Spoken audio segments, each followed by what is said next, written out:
Welcome to Aadya TV. ఇప్పుడు మనతో పాటు సీనియర్ నాయకురాలు రజని సాయిచంద్ మనతో ఉన్నారు. మనం అడిగి తెలుసుకునే ప్రయత్నం చేద్దాం. మేడం నమస్కారం, బాగున్నారా? పర్లేదు.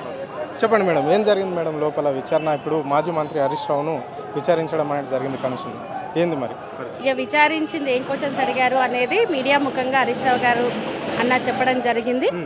దాదాపు అడిగిన ప్రతి క్వశ్చన్కి, ఎందుకంటే నిజం నిప్పు లాంటిది తెలంగాణ ప్రజలందరికీ తెలుసు.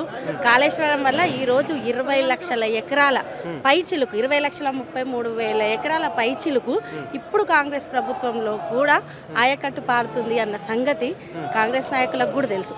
కాళేశ్వరం అనేది ఏదో చిన్న ఒక బ్యారేజ్ కాదు. దాని సంగతి ఇక్కడ సుందిల్ల కావచ్చు, అన్నారం కావచ్చు, మేడిగడ్డ కావచ్చు, 21 పంప్ హౌసులు కావచ్చు, దాదాపు 141 టీఎంసీల వాటర్ స్టోరేజ్ కావచ్చు, ఇవన్నీ అందరికీ తెలిసినప్పటికీ కూడా కావాలని ఒక దుష్ప్రచారం జరిగింది. మేడిగడ్డలో కూడా 85 పియర్స్ ఉంటే దాదాపు మేడిగడ్డ ఒక్కటే కాళేశ్వరం కాదు. కాళేశ్వరం అనేది ఎంత పెద్ద సిస్టమో వ్యవస్థనో అందరికీ తెలుసు.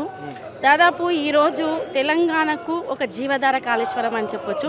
అటువంటి కాళేశ్వరాన్ని ఈరోజు తెలంగాణ ప్రభుత్వం కేసీఆర్ గారి హయాంలో చాలా ప్రతిష్టాత్మకంగా తీసుకొని అతి తక్కువ కాలంలో నిర్మించడం, దేశంలోనే పెద్ద పెద్ద నాయకులందరినీ దాన్ని ప్రశంసించడం అనేది, దానివల్ల ఈరోజు అటువంటి పేరు బీఆర్ఎస్ పార్టీకి అప్పుడున్న తెలంగాణ ప్రభుత్వానికి కేసీఆర్ గారికి వచ్చే మంచి పేరును జీర్ణించుకోక కాంగ్రెస్ ప్రభుత్వం చేస్తున్న కుట్ర అనేది కూడా అందరికీ తెలుసు. కేవలం అది కమిషన్ల గురించి కట్టిన ప్రాజెక్టు మాత్రమే, దాన్ని ఆ కాళేశ్వరం ప్రాజెక్టుతోని 1,000 కోట్ల రూపాయలు కల్వకుంట్ల ఫ్యామిలీ ప్రజల సొమ్మును దోసుకున్నది అని చెప్పేసి కూడా కాంగ్రెస్ నాయకులు ఆరోపణలు చేస్తున్నారు. ఒకటండి, మనం ఇంతకుముందు ప్రాణహిత చేవెళ్ళ ప్రాజెక్టును చూసుకుంటే మీరు దానికి కేటాయించిన బడ్జెట్ ఎంత? అసలు తమ్మిడిహట్టి దగ్గర అసలు పర్మిషన్ లేకుండా మహారాష్ట్ర ప్రభుత్వంలో కాంగ్రెస్ పార్టీ ఉంది, ఢిల్లీలో కాంగ్రెస్ పార్టీ ఉంది. అప్పుడు వైఎస్ రాజశేఖర్ రెడ్డి గారు ప్రాణహిత చేవెళ్ళ ప్రాజెక్టును తీసుకొద్దాం అనుకున్నారు. అది వైల్డ్ లైఫ్లో ఉంది. ఎటువంటి పర్మిషన్ లేకుండా అక్కడ మహారాష్ట్ర ప్రభుత్వం నుంచి మీరు పర్మిషన్, అంటే మీ కాంగ్రెస్ ప్రభుత్వమే పర్మిషన్ తీసుకోకుండా అన్ని రోజులు డిలే చేస్తూ ఈరోజు తెలంగాణలో ఏదో విధంగా, అంటే తెలంగాణ ఉద్యమం జరిగిందే నీళ్లు, నిధులు, నియామకాలనే బేస్డ్గా జరిగినందుకు నీళ్లను 1 కోటి ఎకరాల మాగాణి చేయాలన్న ఒకే ఒక సంకల్పంతో కేసీఆర్ గారు ప్రతిష్టాత్మకంగా తీసుకుంటే అసలు కాళేశ్వరం నిర్మాణాన్ని ఒక్కసారి చూసుకోండి. ఎన్ని చెరువులను నింపింది, ఎంత బ్యారేజ్ ఉంది, అసలు టీఎంసీలు ఒక్కొక్క దగ్గర ఒక్కొక్క బ్యారేజ్లో ఒక్కొక్క టీఎంసీల కెపాసిటీ తెలుసుకోండి. ఆ తర్వాత ల్యాండ్ తీసుకోవడానికి కానీ అయిన బడ్జెట్ ఏంది అదంతా కూడా క్లియర్గా వివరించడం జరిగింది.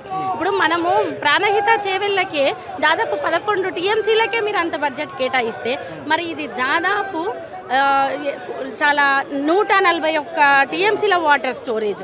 మరి అటువంటిప్పుడు ఒక దగ్గర 74, ఒక దగ్గర 84, ఒక దగ్గర 167, ఒక్కొక్క అంతంత టీఎంసీల కెపాసిటీకి, అంత నిర్మాణానికి, లేకపోతే ప్రజలను ఒప్పించడానికి, వాళ్ళ దగ్గర నుంచి భూములు తీసుకోవడానికి ఎంత ఖర్చు అవుతుంది అనేది వాళ్ళ దగ్గర నోట్ ఉంటుంది. మంత్రివర్గంలో ప్రతిదీ ఉంటుంది. అంటే ఇక్కడ కాళేశ్వరం మీద మాజీ ముఖ్యమంత్రికి నోటీసులు ఇస్తే ఎందుకు రాగలేకపోతున్నాడు, ఎందుకు భయపడుతున్నాడు?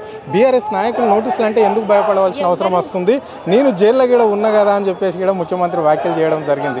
అంటే నన్ను అనవసరంగా జైల్లో పెట్టారు, కానీ ఇది నీతి నిజాయితీగా ఉన్నది, నోటీస్ ఇస్తేనే భయపడుతున్నాడు, ఎందుకు ఇంత ఫ్రాడ్ చేయకపోతే ఎందుకు ఇంత ఇబ్బంది పడుతున్నాడు అంటున్నాడు. మేము ఒకటేమంటున్నామంటే ఇక్కడ ఎవ్వరూ దేనికి భయపడట్లేదండి. ముఖ్యమంత్రి గారికి, రేవంత్ రెడ్డి గారికి ఒకటే చెప్తున్నాం, మీరు కక్షపూరిత చర్యలు పక్కకు పెట్టేసి తెలంగాణకు ఉపయోగపడే కాళేశ్వరం మీద ఎందుకు కుట్ర చేస్తున్నారు అని మేము అడుగుతున్నాం. ఒకటి, ఈరోజు ఆ కాళేశ్వరం వల్లనే కదా మీరు మొన్న పోయి ఓపెన్ చేసి వచ్చిర్రు, మొన్న పోయి మోటార్ లాంచ్ చేసి వచ్చిర్రు.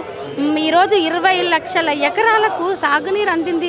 అది సాగునీరు అందిందంటే అది కాళేశ్వరం వల్లనే కదా. అది మీ ప్రభుత్వ హయాంలో కూడా జరిగింది కదా. కాబట్టి మేము ఒకటే అంటున్నాం, తెలంగాణ ప్రజలకు ఉపయోగపడే నీటి మీద మీరు కుట్రలు చేయకండి. మీరు కుట్రలు చేయదలుకుంటే వ్యక్తిగతంగా ఇంకేమన్నా చూసుకోండి, కానీ ప్రజలకు జీవధారలుగా ఉన్న కాళేశ్వరం మీద కుట్ర చేయకండి. మేడిగడ్డలో ఉన్న 1 పిల్లర్ని 2 పిల్లర్ల గురించి కాళేశ్వరం కాదు. కాళేశ్వరం అంటే చెప్తూనే ఉన్నారు. దాదాపు ప్రతి ఒక్కరికి, చిన్న పిల్లగాన్ని అడిగితే కూడా కాళేశ్వరం అంటే 3 బ్యారేజ్లని, కాళేశ్వరం అంటే 19 సబ్స్టేషన్లని, కాళేశ్వరం అంటే 21 పంప్ హౌస్లని, కాళేశ్వరం అంటే 1531 టన్నెల్ కెనాల్స్ అని అన్నీ చెప్తూనే ఉన్నారు, సొరంగాలని. కాబట్టి మీరు ఫస్ట్ ఆఫ్ ఆల్ మీ మంత్రివర్గంలో దాని గురించి క్లారిటీ తెచ్చుకోండి అని మేము చెప్తున్నాం. అయిపోయింది, బీఆర్ఎస్ పార్టీ పని అయిపోయింది. కాళేశ్వరం ప్రాజెక్టు తోటి వాళ్ళు చేసిన పాపాలన్నీ ఇళ్ళనే పోతున్నాయి.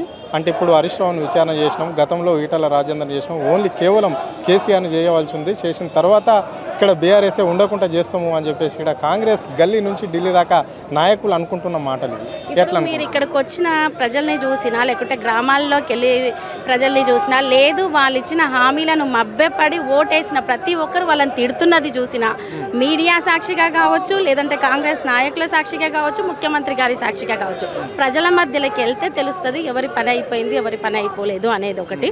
రెండవది బీఆర్ఎస్ పార్టీ ఎంతసేపు తెలంగాణ ప్రజల ప్రయోజనాల రీత్యానే పనిచేసింది తప్పితే ఏ రోజు కూడా ఏదో రాజకీయంగా ఇంకేదో చేయాలని మాత్రం పనిచేయలేదు. అందులో భాగంగానే అది కాళేశ్వరమైనా ఇంకొకటైనా తెలంగాణ ప్రజలకు 1 కోటి ఎకరాల మాగాని చేయాలన్న సంకల్పంతో పనిచేసింది. ఈరోజు కమిషన్ ముందు కూడా నిజాలు చాలా నిక్కచ్చిగా ప్రూఫ్లతో సహా చూపించడం జరిగింది. అసలు ఎందుకు మహారాష్ట్ర గవర్నమెంట్ కాంగ్రెస్ ఉన్నప్పటికీ కూడా ప్రాణహిత చేవెళ్ళకి ఎందుకు పర్మిషన్ ఇవ్వలేదు? బీఆర్ఎస్ పార్టీ వచ్చిన తర్వాత కేసీఆర్ గారు నెలలోపే ఎంత ప్రయత్నాలు చేసిర్రు.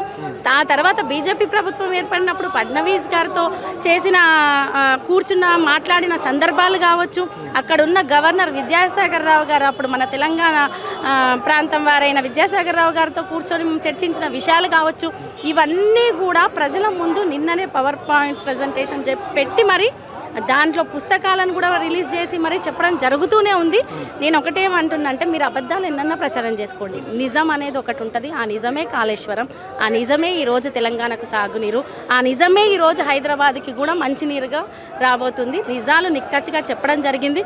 కమిషన్ అనేది చిన్నదేం కాదు కదండి, ప్రూఫ్లతో సహా ప్రూవ్ చేసుకోవడం జరిగింది. కాబట్టి భయపడాల్సిన అవసరమే లేదు.